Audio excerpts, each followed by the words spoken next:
I can't. I'm just not ready for this. The words, clear and crisp, cut through the Portland rooftop air, silencing the string quartet mid-note.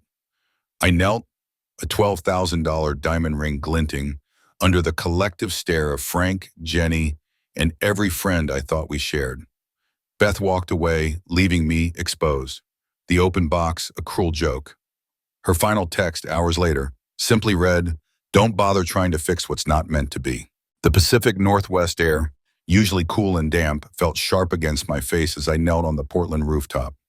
4 years, a lifetime of small moments, led to this. Beth and I had talked about marriage often enough, about kids and a house outside the city. I thought I knew what she wanted. I'd poured a small fortune into this night.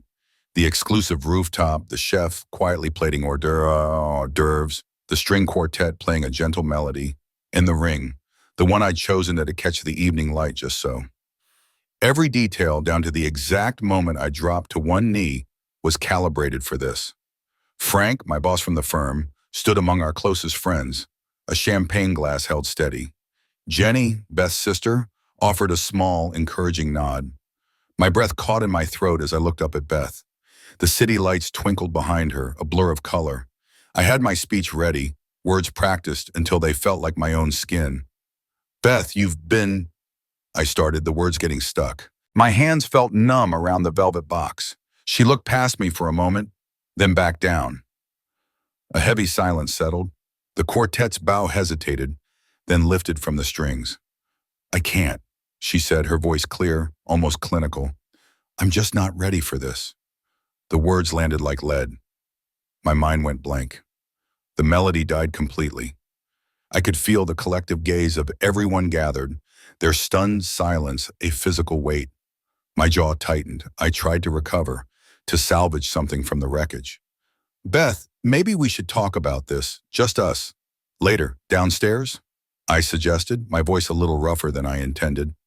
She shook her head, a slow, deliberate movement. "No, Caleb, I need space. I need time to think about what I really want." She didn't look at the ring. She didn't look at me, not really. She turned, her dress a swirl of fabric against the evening sky, and walked towards the elevator. Jenny gave me a quick, apologetic look, her eyes wide with a distress that matched my own, before hurrying after her sister. I stayed there on one knee, the open ring box a spotlight on my sudden, brutal humiliation. The string quartet leader lowered his violin. Frank avoided my eyes. The drive home felt endless. The passenger seat, usually filled with Beth's chatter, was a hollow space. I pulled into our driveway, the house dark and quiet. Her car wasn't there. A knot tightened in my stomach. Inside, the closet door stood ajar. Half of her clothes were gone. On the kitchen counter, next to a half-empty coffee mug, was a small note, her neat script. "Staying at Jenny's. We'll come by for the rest of my things tomorrow." The words were cold, impersonal. No love, no sorry. My phone became an extension of my hand for the next few hours. Texts sent, calls placed, no reply. The silence on the other end felt like an echo of the emptiness in the house. Around 3 a.m, tired and wired all at once, I scrolled through Instagram, a mindless habit. Her face appeared, a selfie, perfect lighting, a small, knowing smile. The caption, "Know your worth, queen. Don't settle for less than you deserve." It felt like a punch, a direct hit. I was the villain suddenly in a story I hadn't even known I was writing. The next morning, the sky was a flat gray. A gentle rain started to fall. I heard the familiar crunch of tires on the gravel drive. Jenny's car. Beth got out, her face carefully blank, a large duffel bag in her hand. Jenny followed, carrying a box. Beth walked past me in the living room without a word, heading straight for the bedroom. "You ambushed me, Caleb," she said later, emerging with another box, her voice flat, devoid of feeling. She wouldn't meet my gaze. That whole public display, it was manipulative. I stood by the kitchen counter watching her. My jaw felt locked. We had talked about marriage. We had talked about children. This wasn't an ambush. This was a future, or what I thought was one, laid bare. She picked up a stack of books, her movements precise. She acted as if I wasn't even there. Just another piece of furniture to move around. The rain kept coming down, a steady drumming on the roof. Beth stood in the living room, a box of old photographs clutched to her chest. "I'm not ready for marriage, Caleb," she stated, her voice flat, emotionless. "You put me in an impossible position." Her eyes finally met mine, but they were cold, distant. There was no recognition, no softness. Jenny, who had been quietly loading the last of the kitchen items into her car, walked back inside, leaning against the doorframe. "She doesn't owe you an explanation, Caleb," Jenny said, her tone firm, surprising me. "You're still young. You need to understand that." My chest tightened. The injustice of it all, the sudden shift in narrative, made my voice rise despite my best efforts to keep it even. 4 years, Beth. 4 years, and all I get are vague excuses and a social media post about knowing your worth? I think I deserve more than that." The words felt inadequate, hollow.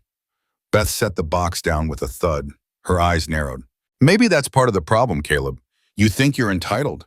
Entitled to explanations, to my time, to my future." She picked up another box, a smaller one filled with her personal keepsakes. "I need to figure out who I am outside of this relationship. I need to know if I'm missing out on something better." The silence that followed was heavy, punctuated only by the rain. "Better," I repeated, the word tasting like ash. She didn't respond, just turned and walked out the door, Jenny following close behind. The apartment, once filled with her presence, her scent, her small habits, now felt hollowed out, stripped bare. Each empty space on a shelf, each bare hook in the closet, was a new, raw wound. For a week, I descended into a kind of quiet despair. The blinds stayed drawn, the phone stayed on the charger, ignored. I called in sick to the firm, mumbling something about a stomach bug. Mornings bled into afternoons, marked only by the shifting light outside and the deepening level of whiskey in the bottle on the counter. My fingers, almost against my will, kept finding their way to her Instagram, scrolling through new posts, pictures with friends, laughing, vibrant. "Living my best life," one caption read, each one a fresh stab. On the 8th day, the grief, a dull, aching throb I'd carried around like a heavy coat, finally gave way to something else, a pure, clarifying anger. I stared at my reflection in the dark window, unshaven, eyes bloodshot, a stranger looking back. "This isn't who I am," I muttered, the words barely audible. "I've never been this pathetic." It was a small spark, but it was enough. I picked up my phone, not to scroll, but to delete. Instagram, Facebook, even the obscure forum accounts I hadn't touched in years. Each press of the delete button felt like shedding a layer of skin. A clean break. Then I called Frank. "I want in on the Peterson project," I said, my voice steadier than I expected. The Peterson project was a monster. A multi-state infrastructure upgrade, complex contracts, high stakes. It was known for chewing up associates and spitting them out. "I want to lead the Portland branch of the legal team." Frank paused. "Caleb, you sure about this? Given everything?" His concern was genuine, but I cut him off. "I'm sure, Frank. I need the work. I need the challenge." He agreed, a note of lingering uncertainty in his voice. Next, I found a gym near the office, a no-frills place with the smell of sweat and iron. "I want to not recognize myself in 6 months," I told Gary, the hulking trainer with a shaved head and a quiet demeanor. He just nodded, his eyes assessing. The following weeks became a blur of work and workouts. I was the first one in the office, the last one out. Legal briefs blurred into sets of deadlifts, contract negotiations into miles on the treadmill. My body ached, my mind was exhausted. But for the first time in weeks, the hollow ache in my chest was replaced by a different kind of burn, a productive one. At home, I stripped the apartment of any remaining trace of her. The pale green sofa she'd picked out went to a thrift store. The muted, neutral walls she loved were painted a deep, unapologetic charcoal gray, a color she always hated. I cooked for myself, not just quick meals, but elaborate dishes, recipes I'd always meant to try, taking my time, savoring the process.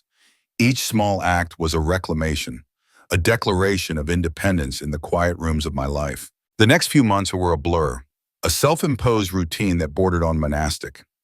Each morning began before dawn with a punishing workout, followed by 12, sometimes 14 hours at the firm.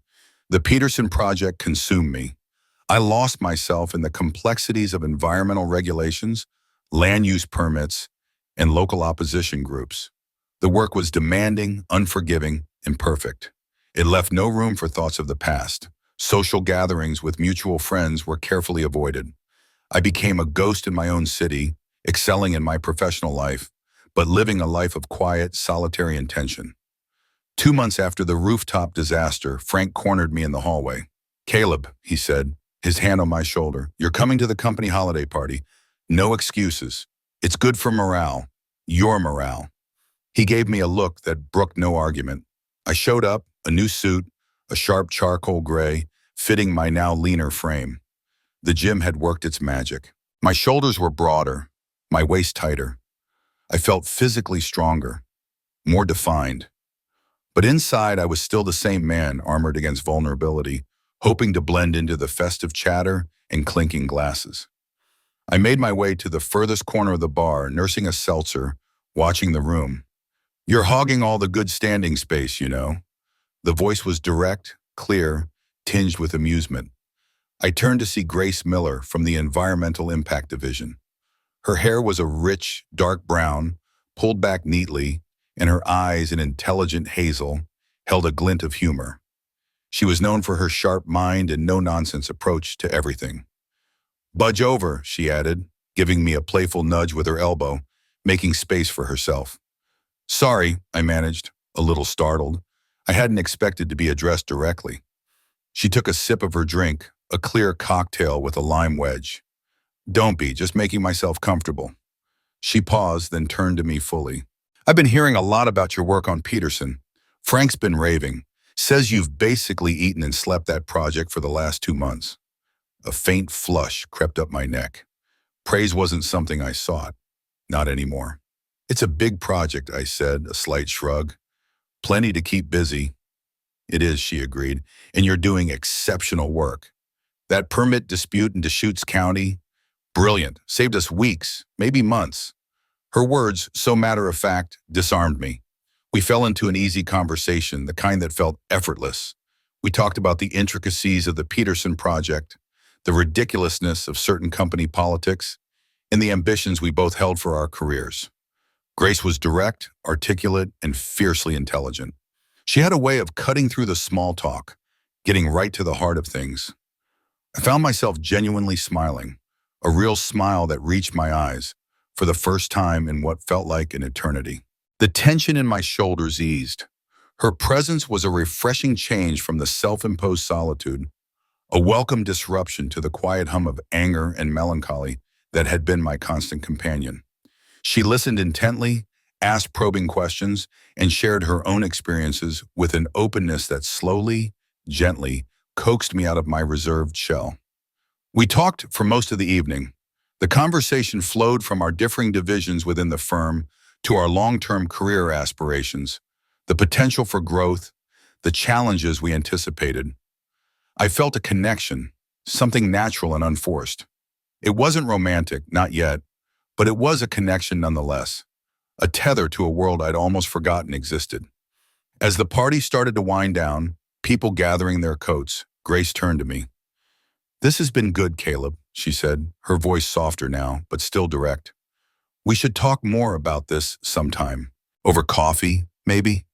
A hopeful warmth spread through my chest, chasing away some of the lingering chill. It wasn't a dramatic surge, not a passionate fire, but a quiet, subtle shift, a sense of possibility. I felt lighter as I left the party, the winter night air crisp and clean against my face. A small seed had been planted in the barren landscape of my recent life, a tiny green shoot in the hard earth. Coffee with Grace turned into lunch. Lunch turned into long walks during breaks, discussing not just work, but books, travel, and quiet observations about the city. I'd have found an unexpected ease in her presence. She was direct, but not harsh, intelligent, but not condescending. Slowly, I began to open up, sharing snippets of the past year, the sting of the broken engagement, the quiet shame. Grace listened without interruption, her hazel eyes fixed on mine. She didn't offer platitudes or try to fix it.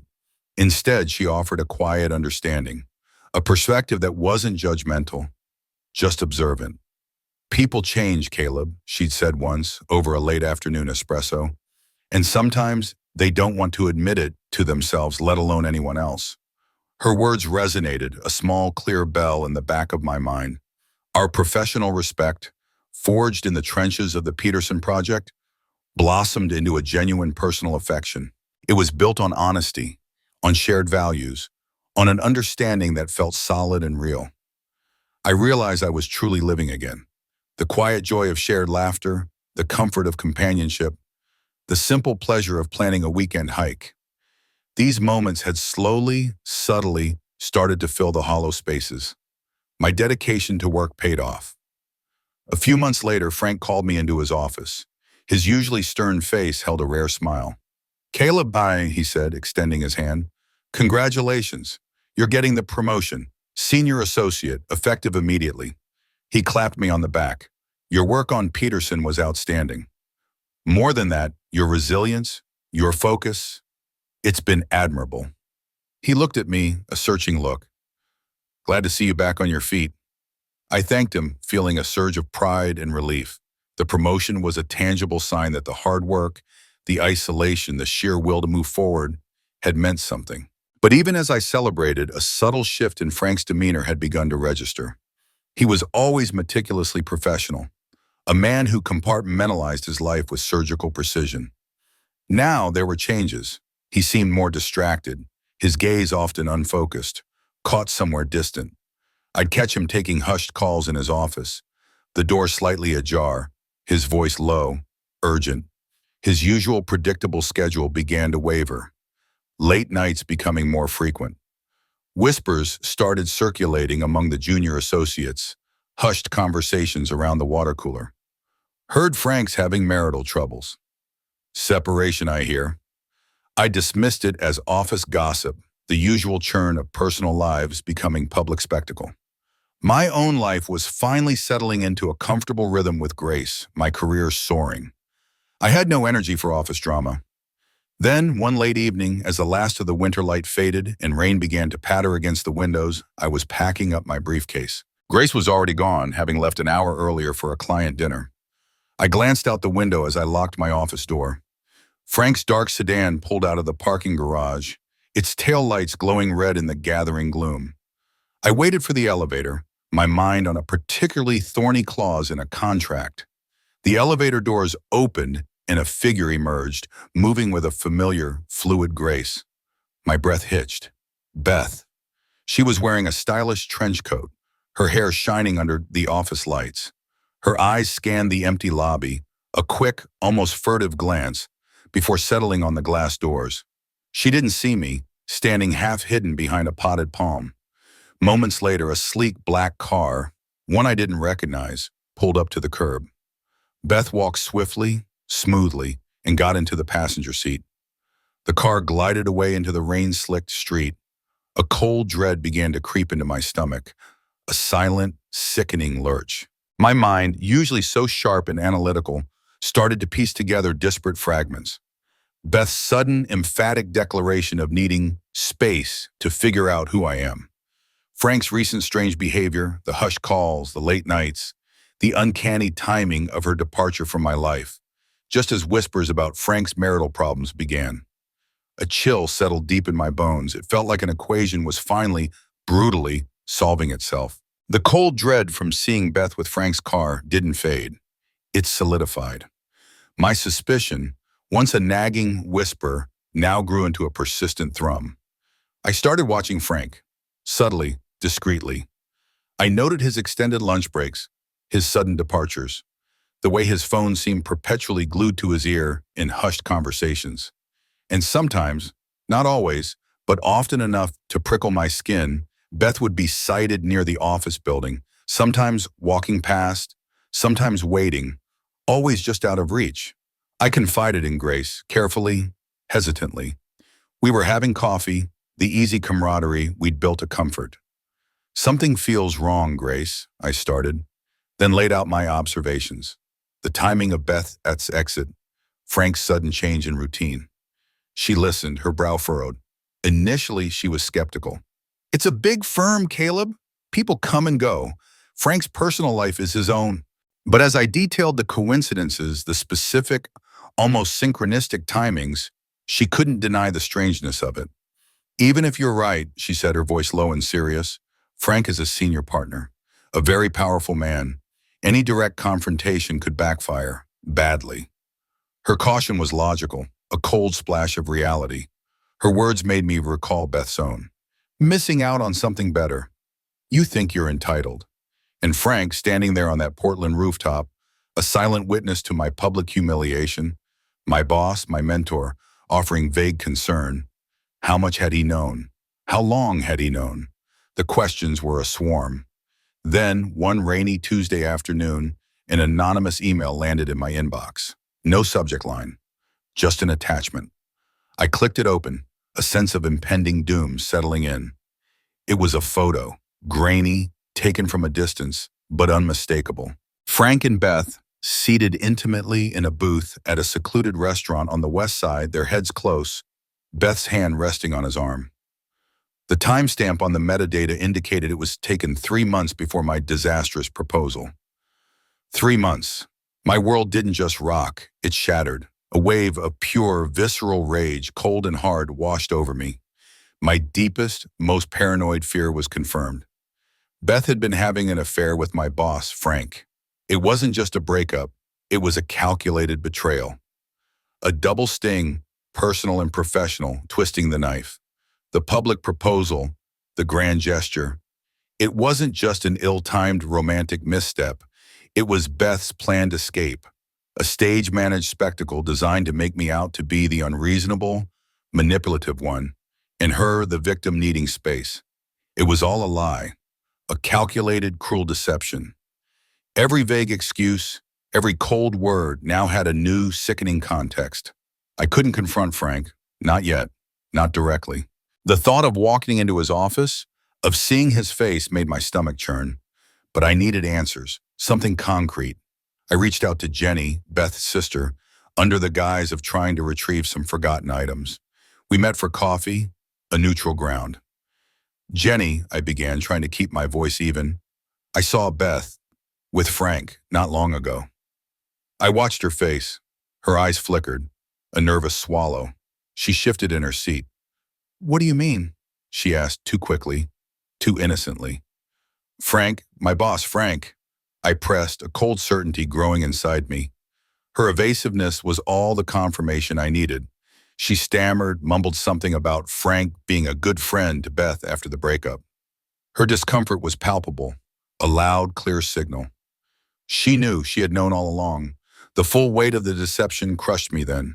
Frank, the man who had mentored me, who had praised my resilience, who had acted like a concerned superior, had been secretly undermining my life, my relationship, my future. The audacity, the sheer sickening calculation of it all. They had conspired, they had planned, they had watched me fall apart, and they had let it happen. It was a level of deceit that went beyond a simple affair. It was a complete and utter manipulation of my trust, my career, my entire sense of self. The anonymous photo felt like a physical object, heavy and cold in my hands, as I showed it to Grace. We were in my apartment, the charcoal walls feeling appropriately somber. I laid out the whole story, every fragment, every memory, every piece of the puzzle, watching her face as the pieces connected.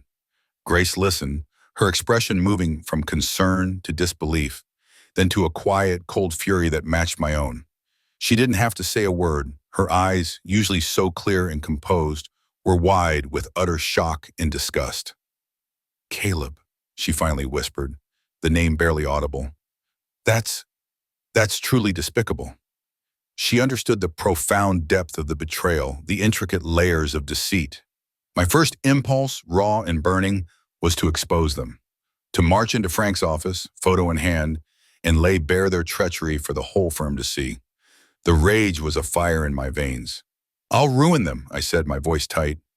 Grace put a hand on my arm, her touch firm. Caleb, listen to me. Frank is a senior partner. He has power, connections. If you go in hot, you risk everything. Your career, your reputation. You could be the one who gets burned. She helped rein in the immediate surge of emotion, forcing me to think, to strategize. We talked for hours, dissecting the moral implications, the potential professional fallout for everyone involved, the sheer difficulty of proving something so insidious without appearing vindictive. The next few weeks, the office became a different landscape. My eyes, once blind, now saw everything. I watched Frank and Beth more closely, the subtle glances across crowded rooms, the almost imperceptible smiles shared when they thought no one was looking. The coded conversations, where a casual mention of a client meeting in a specific location suddenly took on a new personal meaning.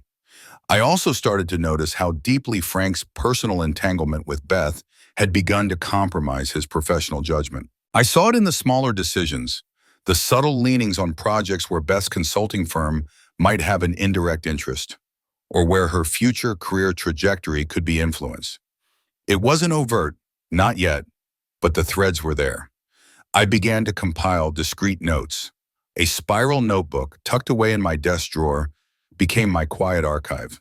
I documented specific instances: Frank leaving early, a questionable decision favoring a certain vendor, an unusual pattern in project allocation. I reviewed old project documents, communication logs, looking for irregularities, for anything that might hint at a conflict of interest, a pattern of behavior that predated the breakup. The whispers about Frank's marital problems solidified. I learned his divorce proceedings were indeed underway, citing the sterile phrase, irreconcilable differences, the usual legal euphemism for a fractured marriage. Then, Beth's presence at company events with Frank became more overt. At the annual charity gala, she was there, not as my plus one, but as Frank's, her arm linked casually through his, her smile radiant. Eyebrows were raised, quiet gossip rippled through the legal community. They were no longer hiding. My initial raw revenge had transformed into something quieter, colder, a renewed sense of purpose. It wasn't about lashing out anymore, but about justice, professional integrity. I decided to confide in Scott, a close friend from the firm, a man I'd trusted for years. I didn't lay out all the intimate details of Beth's involvement, not yet, but I spoke broadly about Frank's ethical lapses, his potentially compromised judgment. Scott listened, his face serious. "That's a serious charge, Caleb," he said, but his eyes held unwavering moral support. "You tread carefully, but if you're right, it needs to be addressed." I knew it did. This double betrayal, this calculated manipulation that had nearly derailed my life and now threatened the integrity of the firm, could not go unaddressed. But I would play a longer game, a smarter game, a strategic game. My resolve was iron. My focus shifted, narrowed, became clinical. The personal hurt was still there, a dull ache beneath the surface, but it no longer drove my actions. Now it was about professional misconduct, about the integrity of the firm, about a clear violation of trust and ethics. I continued to gather evidence, seeking out not just circumstantial observations, but rock-solid proof. I delved into project files, cross-referencing decisions Frank had made with the emergence of Beth's newly formed consulting firm. The pattern, once subtle, became glaring. Instances where Frank pushed through decisions that, while not overtly corrupt, subtly steered worker resources in a direction that would ultimately benefit Beth's fledgling enterprise. Minor clauses added to contracts, specific vendor recommendations, expedited approvals. Each one on its own seemed innocuous, but together they painted a disturbing picture. I spent hours poring over the company's ethics policies, the thick binder of rules regarding conflicts of interest, executive conduct, and proper procedure. I marked sections, highlighted clauses, building an airtight case. Grace, with her meticulous eye for detail, became an invaluable ally. She helped me cross-reference Frank's project allocations with Beth's known business connections, identifying a clear, undeniable pattern of preferential treatment, or at the very least, a shocking oversight of due diligence where Beth's indirect interests were involved.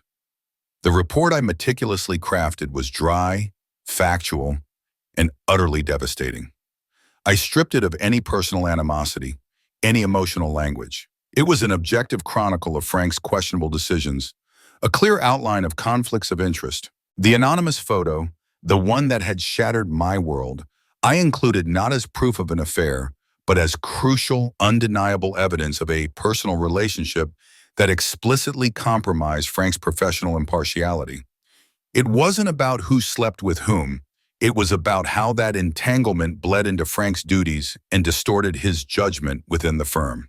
With the report complete, I scheduled a discreet meeting. Not with Frank, not even with Scott, but with Evelyn Hayes, a senior partner known for her unyielding integrity and her position on the Internal Ethics Committee. I bypassed the usual channels, going straight to a higher authority, knowing the sensitivity of the information. I sat across from Evelyn in her hushed office, the late afternoon sun casting long shadows. I presented my findings calmly, professionally. I emphasized not the personal slight, but the firm's reputation, its potential legal exposure, its core integrity. I laid out the documented instances, the policy violations, the clear systemic pattern. Evelyn listened, her expression unreadable at first. But as I continued, her eyes sharpened, and I could see the visible impression my thoroughness was making, the weight of the implications settling in. When I finished, the silence in the room stretched. She picked up the report, her fingers tracing the headings. "Caleb," she said, her voice grave, "this is comprehensive and deeply concerning." An internal investigation was launched immediately, but with the utmost confidentiality to protect the firm's reputation. I was placed under strict silence, a heavy burden, but one I understood. Frank was called in for intense questioning. I heard through the tightly sealed office grapevine that he vehemently denied everything, attempting to dismiss my claims as a personal vendetta, the bitter ramblings of a scorned former fiancé. But the detailed evidence I had compiled, the systemic nature of the conflicts, the sheer volume of meticulous documentation, was far too substantial to be easily dismissed. It wasn't just my word against his, it was irrefutable data. Meanwhile, Beth, sensing the escalating trouble, the shift in the corporate air, desperately tried to distance herself from Frank in their business dealings. Her consulting firm suddenly pulled out of a minor project related to Peterson, citing scheduling conflicts. But it was too late. The threads were too intertwined, the pattern too established. The trap had been sprung. The internal investigation, once a quiet hum, intensified rapidly. Evelyn Hayes was thorough. The ethics committee, once they began to dig, unearthed even more damning evidence of Frank's misuse of position and company resources. The subtle threads I had identified became thick, undeniable ropes of misconduct, favoritism, conflicts of interest, and even some questionable expense reports came to light. Then came the announcement. Frank was formally placed on administrative leave, pending the final outcome of the investigation. The news sent shockwaves through the entire firm, reverberating from the partners' offices to the mailroom. No one had believed a senior partner, a man of Frank's standing, could be touched. The industry grapevine, swift and unforgiving, picked up the scent. News of Frank's misconduct, now inextricably linked to whispers of his affair with Beth, spread like wildfire. Beth's new business ventures, which had been heavily reliant on Frank's influence and connections, suffered immediate and catastrophic setbacks. Clients, wary of association with scandal, pulled out. Referrals dried up. The promising new beginnings she'd sought crumpled. She faced professional isolation, public judgment, and what looked like financial ruin, a stark, almost poetic mirroring of my own public humiliation on that Portland rooftop. Frank, desperate and cornered, attempted to discredit me. He spread malicious rumors, whispering to anyone who would listen about my past instability after the breakup, painting me as a vengeful ex-fiancée out for retribution. He tried to frame it as a personal vendetta, not a professional one, but his words fell flat. My impeccable performance on the Peterson project, the significant promotion I'd recently earned, and my steadfast, composed demeanor with Grace by my side effectively neutralized his smear campaign. I simply kept my head down, continued to excel, and let my work speak for itself. Grace, ever loyal and direct, stood firmly by me. She openly supported me, vouching for my character and integrity within the firm. Her reputation was unblemished, her word respected, and her support was a shield against Frank's desperate attacks. Ultimately, the evidence against Frank was too overwhelming, too meticulously documented. He was fired from the firm. His once stellar career, his once respected reputation, now lay irrevocably shattered. The impact extended beyond the professional. His ongoing divorce settlement was significantly impacted, not just by the loss of his high income, but by the public nature of his infidelity. He also faced potential legal repercussions for some of his more dubious financial dealings unearthed during the investigation. Beth's new beginnings dissolved completely. Key clients vanished, her credibility evaporated, and her professional network, built on Frank's goodwill, collapsed. The calls started then, desperate attempts to reach me, voicemails filled with pleas, with attempts to explain, to seek pity, to get a final explanation. I listened to none of them. I was resolute. The time for explanations was long past. I felt a deep sense of vindication. But it wasn't the triumphant joy of revenge I had once imagined. It was a quieter, more profound satisfaction of justice served. It was the solemn understanding that actions have consequences, that lies unravel, and that integrity in the end often prevails. I realized the true cost of moral compromise, for both Frank and Beth, was far greater and more devastating than I had ever imagined. The ruin was complete. The dust at the firm settled slowly like fine grit after a storm. What remained was a stark clarity. My integrity, once questioned by Frank's desperate accusations, was now unequivocally recognized. My professional standing, rather than being damaged, was significantly enhanced. Evelyn Hayes herself, usually a woman of few words, had commended my courage and diligence in a firm-wide email. A few weeks later, she called me into her office again. "Caleb," she began, her gaze direct, "we'd like to offer you a more senior leadership role. You'll be taking on some of Frank's former responsibilities, particularly overseeing the ethics training and compliance for our new associates." It wasn't just a promotion, it was a mandate. I accepted, not with ambition, but with a renewed sense of ethical leadership and a deep commitment to transparency. This was more than just a job, it was a stewardship. Grace and I had watched it in the fallout together, supporting each other through the quiet tension of the investigation. Our relationship, forged in that crucible of adversity, deepened profoundly. It was built on unwavering trust, honest conversations, and a mutual support that felt like solid ground beneath our feet. We began to openly discuss our future, not just abstract dreams, but tangible plans for a life together. A life built on authenticity, far removed from the calculated deceit that had once shadowed my existence. I often found myself reflecting on the arduous journey. The searing pain of betrayal, the gut-wrenching shame, had been real. The arduous struggle for self-improvement, for rebuilding a shattered self, had been relentless. And justice, when it finally had arrived, was complex, often bittersweet. It wasn't a moment of triumphant joy, but a quiet, profound understanding. I finally understood that paying the price wasn't merely about punishment.